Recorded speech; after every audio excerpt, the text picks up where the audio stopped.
pagi semuanya anak ibu. Pagi ibu. Lebih kuat dong. Udah pada sarapan kan? Udah.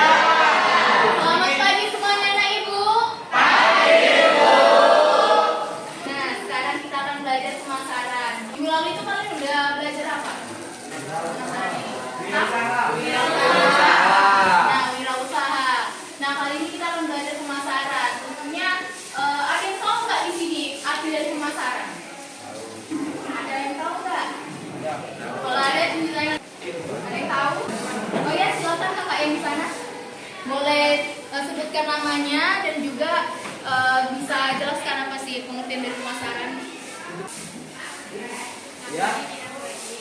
Pemasaran adalah kegiatan yang bertujuan untuk mempromosikan dan menjual produk atau jasa kepada konsumen. Oke, baik. Ada lagi nggak? Ada lagi? Oke, silakan kakak yang di sana. Silakan. Oke, baik.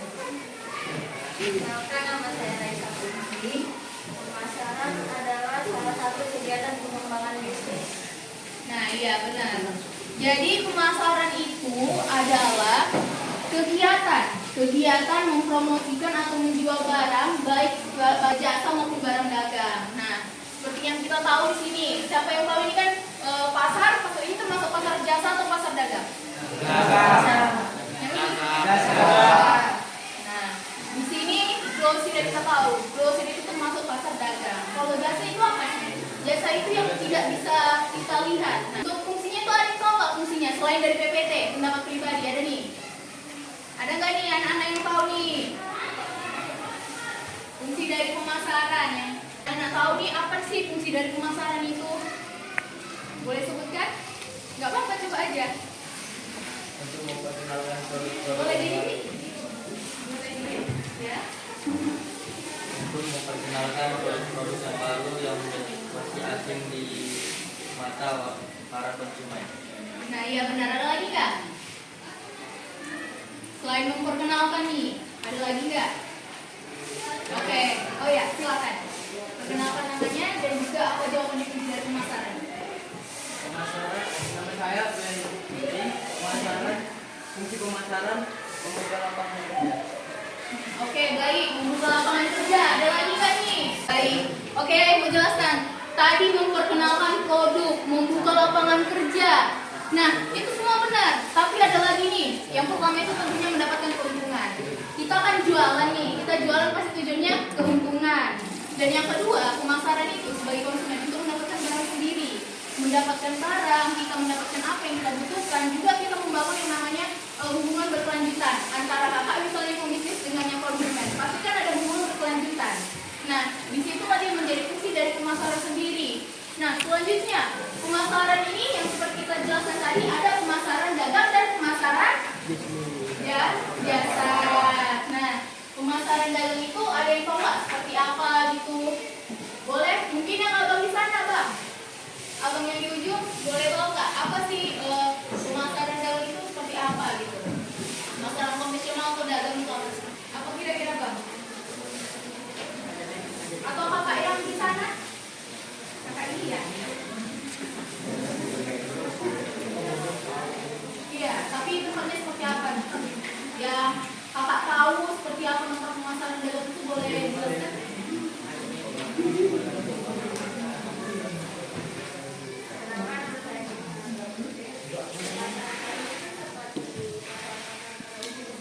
Seperti apa gitu? Pajak. Nah, selain pajak, minimarket ya. Nah, seperti itu. Dan seperti itu anak-anak. Jadi pemasaran dagang itu yang seperti ditemui pajak, gitu kan. Juga ada yang namanya kalian kan ada ini kan Alfamidi apa kan? Nah, ya. Tepa di situ kan kalian juga menjualkan barang. Nah, itu termasuk dalam pemasaran konvensional. Nah, apalagi sih Bu? Ada seperti toko, seperti ini juga termasuk pemasaran konvensional. Nah, untuk pemasaran modern, anak-anak tahu nggak sih Gojek? Ada yang pernah naik Gojek nggak? Sering. Nah, siapa sini yang setiap harinya naik Gojek? Atau siapa yang pernah naik Gojek lah? Semua. Ada yang pernah naik Grab nggak? Nah,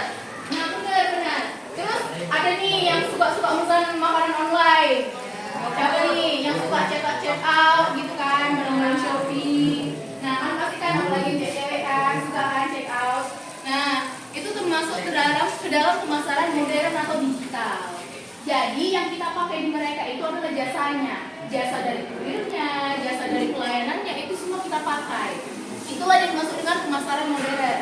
Termasuk anak-anak sekalian yang sekolah di sini juga termasuk dalam bisnis jasa gitu. Jadi sekolah itu juga termasuk dalam bisnis jasa atau pemasaran jasa gitu. Karena kan anak-anak sekalian kan menggunakan yang namanya jasa itu dulu kan, jasa para pendidik.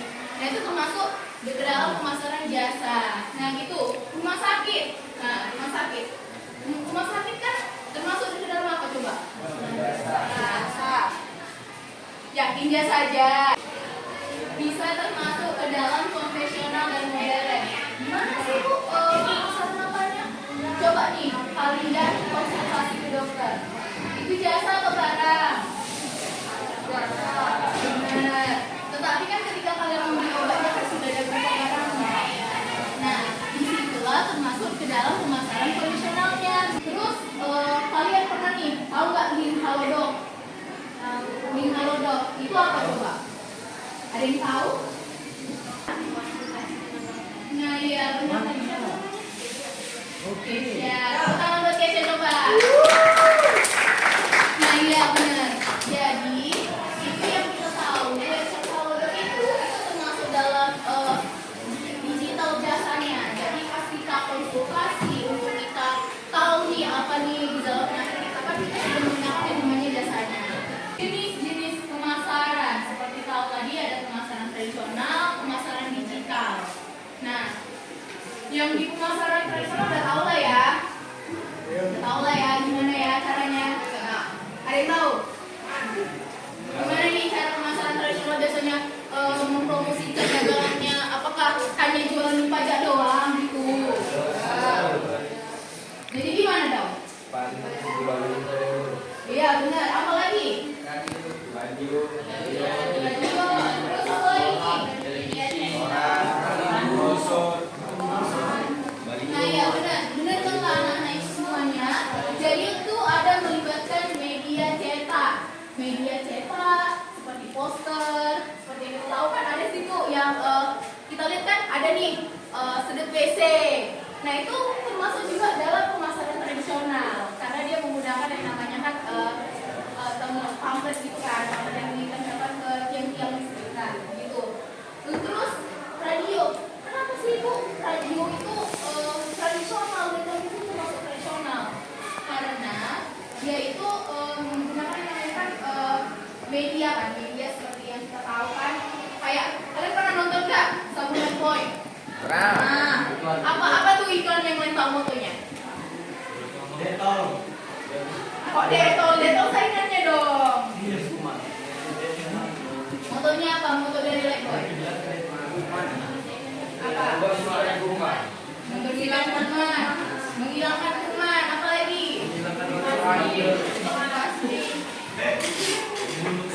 Nah dia membunuh kuman. Membunuh kuman 99%. Nah, jadi dia televisi dan pemasaran dari mulut ke mulut. Jadi kayak dia Lifebuoy atau kita tahu lah lemon apa gitu ya. Ada manis-manis. Nah, ya ini pemasaran digital, selanjutnya pemasaran digital. Ada yang punya JP enggak? Nah, ada ini yang jual-jual top up, tahu kan? Ya, jual top up. Pasti kan kalian nggak asing nih sama yang namanya Kodasop, gitu kan? Mungkin, gitu kan? Nah, mereka itu menawarkan ke rumah kalian nggak? Enggak kan? Jadi kalian menemukan iklannya dari mana coba? Status WA ya? Iya. Namanya jual JP ya? Temannya juga termasuk kita menggunakan WhatsApp, kita membuka website, atau kita membuka konten-konten Instagram, itu semua itu menggunakan yang namanya pemasaran digital. Nah, apa sih perbedaannya? Tentu yang anak-anak sekalian tahu, perbedaannya itu tentu dari interaksinya. Kalau kita menggunakan tradisional, kita itu kan harus berkomunikasi secara langsung, mata ke mata. Sedangkan kalau kita pemasaran digital, kita itu nggak harus, mereka yang di Jakarta sana bisa kita hubungi gitu. Jadi nggak harus kita pergi ke lokasi Jakarta sana untuk menemui mereka gitu. Terus untuk selanjutnya itu adalah lebih efisien. Tentunya kan yang seperti tadi itu kita tidak harus di lokasi tempat pembeli, tapi kita hanya menggunakan media digital sebagai perantara dari transaksi proses berlangsungnya pembelian. Nah, selanjutnya konsep pemasaran, konsep orientasi pasar. Boleh dibacakan kakak ini? Boleh? Nampak slide-nya? Siap. Atau ada yang mau baca nggak? Bisa. Siapa nih suaranya yang kuat? Nggak bisa. Abang ini bisa baca? Oke, coba dibaca bang. Coba dibaca. Yang dari konsep orientasi sampai itu persaingan. Konsep orientasi pasar. Fokus pada pemahaman kebutuhan konsumen untuk menciptakan nilai yang diinginkan dan memenangkan persaingan. Oke, baik, terima kasih ya bang. Jadi di sini kalian kan udah ada apa nih rencana? Bu, saya membuat produk. Bu, saya ingin memasarkan. Tapi kalian itu belum tahu nih gimana. Jadi kalian langsung yang pertama kali itu yang harus kalian lakukan adalah memahami apa sih kebutuhan konsumen. Terus bagaimana nih cara kalian untuk bersaing? Contohnya di sisi yang sama gitu, siapa sini? Nah, tapi salah. Tapi salah. Muah. Story. Ini bisnis apa kalau boleh tahu ibu nih? Grosir. Grosir. Grosir apa bapak? Atau apa nih? Kau bi paket. Grosir ya.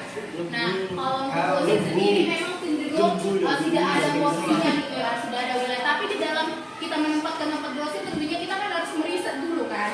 Tentunya kan nggak bisa nih tiba-tiba grosirnya di sini, grosirnya ada 10 gitu kan berderet. Pastinya kan kurang nih apa kita daya beli kita karena sudah ada persaingan kita yang lebih banyak gitu. Jadi memang kalau untuk terlebih untuk memasarkan sendiri produk kita harus menentukan lokasi yang strategis, terus bagaimana lingkungan sekitar kita, apakah pembelinya banyak gitu. Kan kalian untuk memahami dan menempatkan strategi riset apa yang bagus untuk pasar kalian. Nah, selanjutnya konsep pemasaran berkelanjutan. Menggabungkan aspek lingkungan sosial dalam strategi pemasaran agar lebih relevan dengan pasar modern. Jadi di sini misalnya nih kayak kalian kan sekarang udah tahu nih kan baju itu kan bukan hanya dijual di pasar saja. Jadi kan juga sudah ada nih yang di Shopee, Tokped apa nih coba? Yang anak itu tahu? Ya, Lazada apa lagi? Bukalapak, iya benar. TikTok Shop, iya benar. Paling suka ini pakai apa? Shopee. Kenapa suka pakai Shopee nih? Banyak vouchernya, banyak promonya. Nah, terusnya bagus, terus juga banyak voucher gratis ongkirnya, harganya lebih murah. Nah, semuanya benar kata kalian. Jadi selain kita harus bisa untuk menjualkan secara offline, kita harus berusaha nih menginovasikan bagaimana sih untuk menggabungkannya gitu. Bagaimana bahwasannya kita bukan hanya menjual untuk di wilayah Medan saja, tapi kita bisa mengekspor produk kita hingga ke beberapa kota dan beberapa negara gitu. Nah itu dia. Terus implementasi dan strategi itulah yang menerapkan konsep dengan memaksimalkan bauran pemasaran, baik dari produk, harga, distribusi dan promosi. Jadi misalnya teman tahu kan, kayak kita jualan yang namanya apa sih yang kalian kenal, yang paling terkenal kali? Lilin. Es lilin. Nah oke, es lilin. Kita buat es lilin dulu. Es lilin kalau jual hanya varian es lilin enak nggak sih? Jual pokat, iya pokat. Siapa sih yang suka kacang hijau? Gak ada kan? Kalau yang pokat aja gitu cuman beberapa doang kan. Nah, jadi di sini lah dia adanya yang namanya bauran produk. Apa sih bauran produk, Bu? Bauran produk kita ada beberapa jenis barangnya. Jadi kalian bukan hanya menjual yang namanya es lilin, oke, es lilin. Tetapi bukan hanya rasa es kacang hijau, tapi kalian bisa memaksimalkan dengan kalian menaruh beberapa variasi. Variasi contohnya rasa apa? Rasa jus apa nih? Buah naga, buah kedondong, buah salak, durian, segala macamnya. Nah, itu dia. Terus harganya nih. Kalau misalnya ibu menempatkan nih untuk yang dengan kakak, Kaila, Empa sudah menjual es lilin seharga 3.001.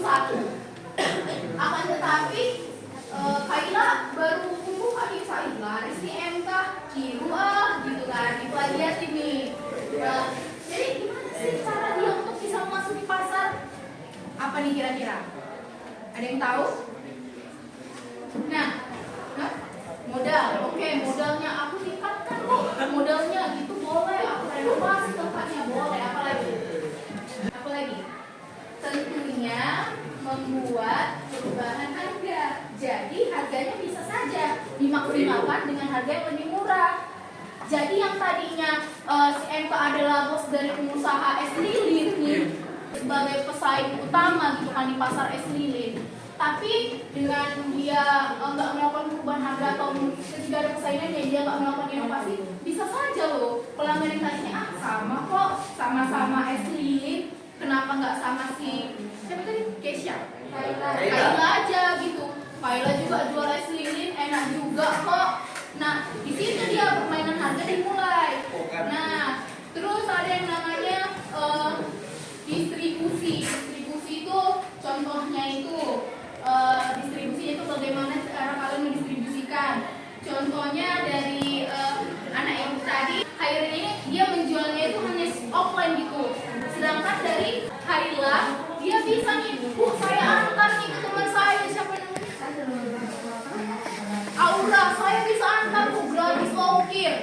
Nah, pastinya itu juga termasuk cara bagaimana dia mendistribusikan, bagaimana dia hanya kalau jaringannya hanya sebatas mata ke mata kan lebih sedikit kan. Nah, terus ke bagian promosinya bagaimana online kah, offline kah. Nah, ini dia. Lanjut, bisnis pemasaran. Pertama itu analisis pasar.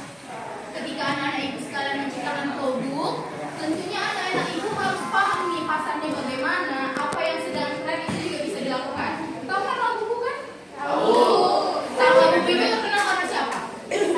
Lisa Blackpink. Lisa Blackpink. Nah iya benar, Lisa Blackpink. Jadi sedangkan di pasar tembus saja itu sudah banyak loh boneka lagu buku. Sudah banyak sekali. Bahkan yang kita tahu sekali itu kita lihat kan mana nilai lebih bagus kalau dibandingkan boneka-boneka lain.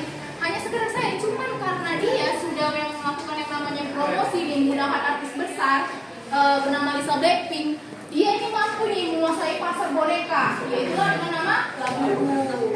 Nah iya, Labubu. Jadi orang-orang yang memang ingin memanfaatkan situasi ini mulai memproduksi yang namanya Labubu.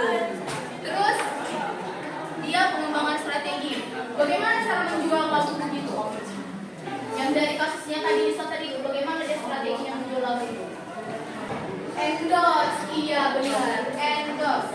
Andai kata nih, kalau tadi si Raila nih yang punya lagu yang pertama kali, orang-orang tahu nggak? Tahu nggak? Enggak kan? Tapi karena produser dari lagu sendiri memakai Lisa sebagai ambasadornya, itu peningkatan dari penjualan lagu semakin meningkat gitu. Jadi strategi untuk menggunakan endorse atau artis yang sudah terkenal. Nah, eksekusi praktis menerapkan strategi melalui kampanye pemasaran, distribusi produk dan pengelolaan hubungan pelanggan. Sama seperti tadi yang pemasaran sudah kita jelaskan. Jadi di sini kita bisa menggunakan poster, bisa menggunakan televisi, radio, menggunakan artis-artis besar maupun penjualan secara langsung atau mulut ke mulut gitu. Kasus sukses pemasaran digital. Ini untuk ambil satu aja, pemasaran digital. Jadi siapa nih? Tahu Tokopedia? Saya. Ada yang tahu semua kan? Tahu semua kan? Nah, Tokopedia sendiri apa aja nih yang mereka gunakan nih meningkatkan penjualan mereka? Ada yang tahu nggak? BTS kemarin ada 9 BTS dari sini. Kemarin mereka menggunakan Tokopedia atau Shopee? Tokopedia kan. Blackpink sendiri nih. Blackpink sendiri menggunakan Tokopedia atau Shopee? Shopee. Nah, bagaimana yang kalian lihat nih persaingan mereka? Mana yang lebih laris? Shopee. Kenapa coba?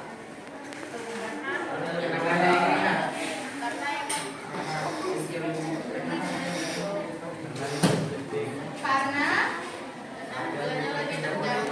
harga lebih terjangkau. Nah, mereka strategi mereka itu untuk apa? Untuk apa coba? Untuk menambah pelanggan yang tadinya dia memang seperti Shopee yang menambah yang tadi hanya pengguna setia Tokopedia, tapi dia penggemar BTS nih, penggemar BTS. Ya dia untuk menarik pelanggan itu bagaimana? Tentunya dengan cara menampilkan artis-artis kesukaan mereka. Nah itu dia. Terus Gojek, kampanye iklan digital. Gojek nih, apa yang kalian tahu iklan Gojek? Iklan digital ya? Gak ada yang tahu? Enggak. Tapi pakai Gojek. Gak ada yang tahu? Oke, Gojek sendiri menggunakan iklan digitalnya. Itu kan GoFood kan? GoFood atau GoPay kan? GoFood atau GoPay? GoPay, dompet digital yang aman gitu kan. Sering kan pada lihat kan iklan-iklan dari tahi lalat itu yang ada yang dia jatuh ke jurang. Nah itu kan termasuk dari produk Gojek kan.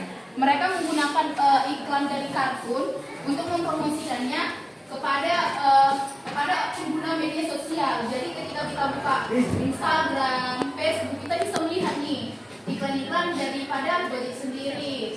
Terus Grab, pemasaran influencer. Seperti tadi yang Ibu bilang, bahwasannya menggunakan influencer itu termasuk ke dalam strategi yang bagus untuk pemasaran secara digital. Nah, gitu kira-kira. Nah, Ibu, sekian dari materi Ibu, apakah ada yang ingin bertanya? Apa ada yang paham? Oke ya, sekian dari Ibu. Kalau untuk dari Ibu